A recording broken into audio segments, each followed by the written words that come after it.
First, by showing that the case of irreparably broken marriages, many times, as in many times, would be because they were not really marriages in the first place.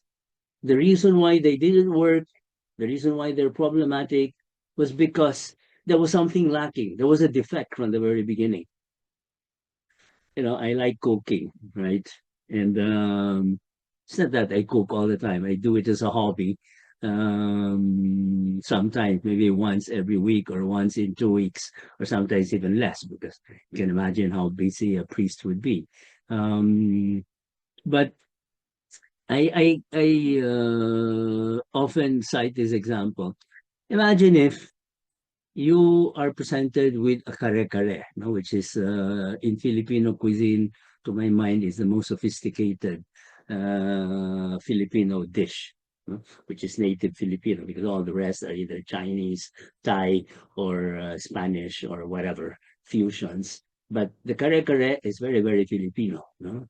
Imagine you're presented with a kare-kare, and then the sauce is fantastic, the color is just right.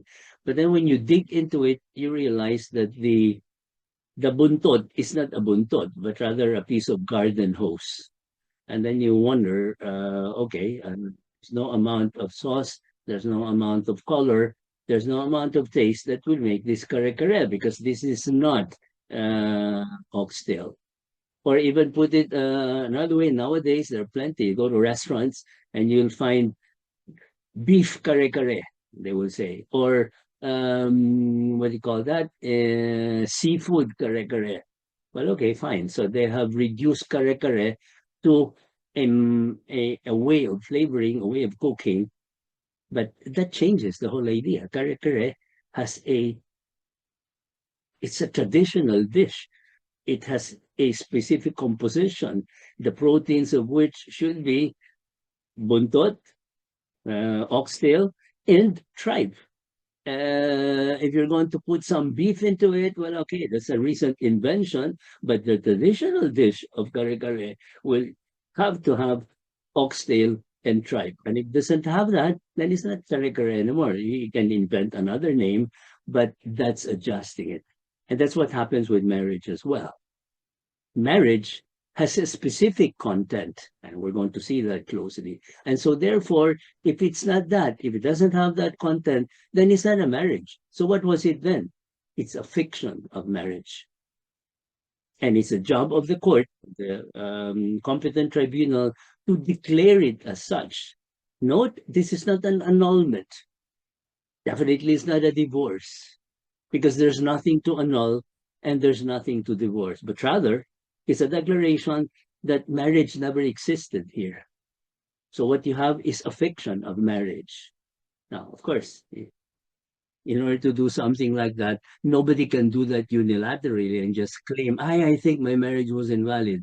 No. And that's where the juridic structure comes in. In order for a reality, no matter how convincing it might be, no matter how personally convicted we might be about that reality or convinced about that reality, if we're going to make it stand in court, make it stand in the juridic matrix, in the juridic system, it must have what I am fond of calling a juridic structure. It must be provable in court. It must stand muster because it has been articulated in specific laws which are exigible. There's a word. You look it up in the dictionary, that exists. In Spanish, of course, that's a very normal word, exigible. But it's only recently that I discovered that it exists in English, exigible, which means demandable. You can demand it. That's what makes something juridic, until something can be demanded, can be enforced, can be precisely, it's exigible because it was established in a norm, it was articulated in its composition, in its expression, it's in its registration. Unless it can be that, then it may be real. In the same way that you and I were very real, you're very real. But unless you have a birth certificate Unless you have a residence, unless you, I don't know, all kinds of documentation, then you don't exist. The same way with your actuations. You can only act a certain way. Oh, sure, you can do whatever you want, but it won't have any legal standing or any juridic importance or constancy unless it's done according to law, because we're living in a state of law and we're not in the wild. The same thing happens with marriage, that the content of marriage is established. So therefore, if somebody gets married and any one of those ingredients are not there, like the kare-kare without the buntot or without the tribe, then it's not kare-kare, it's not marriage.